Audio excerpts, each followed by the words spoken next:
अच्छा, सबसे पहले जो है ना इसमें है कि बैक्टीरिया जो है ना हैप्लॉइड होता है, ठीक है, हैप्लॉइड होता है और इसमें सिंगल क्रोमोसोम होता है। जबकि हम न्यूक्लियोइड की बात करें तो उसमें डिप्लॉइड होता है, इसमें 2 क्रोमोसोम होते हैं, उसमें से एक एज एलील एक्टर होता है। फिर म्यूटेशन की डेफिनेशन की हुई है, mutation is a change in the base sequence of DNA. DNA के जो बेस सीक्वेंस है उसमें चेंज, ठीक है, जिसमें जो है ना वो फिर डिफरेंट अमाइनो एसिड की इंसर्शन हो जाती है, ठीक है। सीक्वेंस में जो है ना एक बेस सीक्वेंस होता है ना डीएनए का, उसमें चेंज और उसकी वजह से जो है ना डिफरेंट अमाइनो एसिड की यहाँ पे स्टॉप कोडॉन की जो इंसर्शन हो जाती है ना प्रोटीन में और डिफरेंट फिनोटाइप बन जाता है, उसे हम लोग बोलते हैं म्यूटेशन बोल रहे होते हैं। उसमें से अब आती है हम लोग ने करनी है ये एनवर से करनी है, तो उसमें बेस सब्स्टिट्यूशन आती है कि एक जो है ना एक बेस दूसरी बेस के जो है ना उसकी शिफ्ट में, मतलब उसके क्रॉस जो है उसको, मतलब उसको एक बेस है ना उसको हटा के दूसरी बेस जो है ना उसमें इंसर्ट हो गई, हम लोग सब्स्टिट्यूट हो गई, उसे हम लोग बोलते हैं बेस सब्स्टिट्यूशन।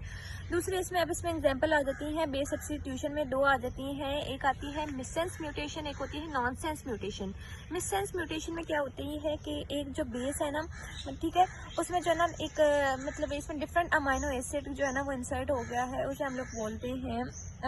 ठीक है, मतलब एक ऐसा सब्स्टिट्यूट हुआ जिसमें डिफरेंट अमाइनो एसिड जो आकर इंसर्ट हो गए, उसे हम लोग बोलते हैं मिससेंस म्यूटेशन। और नॉनसेंस म्यूटेशन वो होती है कि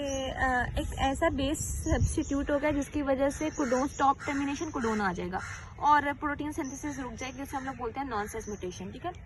हम लोग ने लिखा है बेस सब्स्टिट्यूशन में एक ऐसे बेस के सब्स्टिट्यूशन मतलब हो जाना एक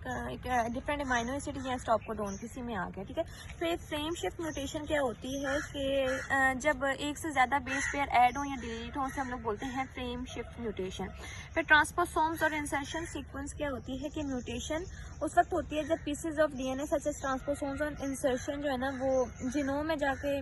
वो म्यूटेशन जिसमें डीएनए की पीसेस फॉर एग्जांपल ट्रांसपोसोम हो गया या इंसर्शन सीक्वेंसेस जो है ना वो जीनोम में जाके लगती है, उसे हम लोग बोलते हैं ट्रांसपोसोम या इंसर्शन सीक्वेंस। फिर हम आते हैं कंडीशनल लीथल म्यूटेशंस की तरफ से, मतलब एक वैसे ये पहले ना इसमें कहा हुआ नहीं है, लेकिन इसमें कर टेम्परेचर सेंसिटिव वंस कि हाई के टेम्परेचर पर वो रेप्लिकेट कर सकते हैं, ठीक है। उससे ज़्यादा अगर हाईली हम लोग टेम्परेचर दें उस पर रेप्लिकेट नहीं कर सकते हैं, उसके बाद जो उसकी अमाइनो एसिड की सीक्वेंस है ना उसमें वो चेंज हो जाएगी और ये एबनॉर्मल हो जाएंगे, इस वजह से हम लोग ये बोलते हैं इसमें। I think so